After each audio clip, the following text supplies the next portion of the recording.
నమస్కారం అండి. నా పేరు doctor Sunil Reddy, consultant neuro psychiatrist and sexologist at treatment range hospital KBHP Hyderabad. So నాకు 20 నుంచి 40 ఏళ్ల వరకు ఈ సెక్షువల్ డిస్ఫంక్షన్స్తో ఇబ్బంది పడుతూ నా దగ్గరికి క్లయింట్స్ వస్తుంటారండి.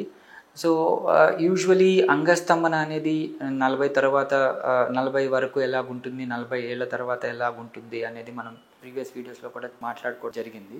సో ఇక్కడ ఏంటి అంటే ముఖ్యంగా ఈ 20 నుంచి 40 ఏళ్ల లోపు పిల్లల్లో ఏంటి అంటే erectile dysfunction and premature ejaculation and anxiety performance, ఇవి ఇబ్బందులు ఉంటాయి సెక్షువల్ డిస్ఫంక్షన్స్లో. వీటిని కరెక్ట్ చేయడానికి వాళ్ళు తెలియకుండానే ఎక్కడో మెడికేషన్స్ తీసేసుకోవడం, ఎవరో ఫ్రెండ్స్ చెప్పారని వయాగ్రా లాంటి మెడికేషన్స్ యూస్ చేయడం వల్ల ఏంటి అంటే దాని మీద ఆధారపడిపోవటం, అది ఆ టాబ్లెట్ వేసుకోకుంటే ఎరెక్షన్స్ రాకుండా ఉండడం, చాలా ఇబ్బంది పడిపోతుంటారు. సో దీనికి సింపుల్గా ఏంటి అంటే వాళ్ళకి ఏంటి అసలు ఈ ఎరెక్షన్స్ డిస్ఫంక్షన్ అనేది ఎందుకు వచ్చింది అనేది తెలుసుకొనేసి, అసలు కారణాలు లేకుండా, ఏ స్ట్రెస్ లేకుండా, ఏది ఇబ్బందులు లేకుండా ఉంటే మెడికేషన్స్తో కాకుండా మన దగ్గర బేసిక్ థింగ్ అంటే అంగస్తంభనకి కావాల్సింది ఏంటి, అంగానికి రక్తం.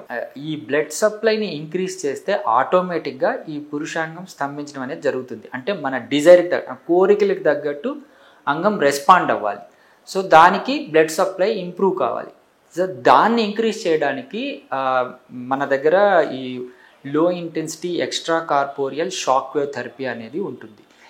దీంతో ఏంటి అంటే థెరపీస్ వాళ్ళకి వీక్లీ సిట్టింగ్స్ కావాల్సిన దానికన్నా ఇంకా ముందు డిజైర్ కావాలంటే ముందే ఇవ్వటము, ఇలాంటి థెరపీస్ ఇవ్వడం వల్ల ఏంటంటే ఎటువంటి సైడ్ ఎఫెక్ట్స్ లేకుండా ఫ్యూచర్లో వాళ్ళకి మరీ ఇబ్బంది కలగకుండా ఉండడానికి ఈ వేవ్ థెరపీస్ ఇవ్వడం. దీంతో ఏమవుతుందంటే అంగంలోని కణజాలం యాక్టివేట్ అయ్యి న్యూవాస్కులరైజేషన్ అనే పద్ధతి ద్వారా బ్లడ్ సప్లై ఇంక్రీజ్ అయ్యి వాళ్ళకి ఈ పురుషాంగ స్తంభన లోపాల నుంచి కరెక్ట్ చేసుకోవచ్చు. సో ఇది ఈజీ పద్ధతి, ఎటువంటి సైడ్ ఎఫెక్ట్స్ లేని థెరపీ అండి. దీన్ని యూస్ చేసుకోగలరు. Thank you.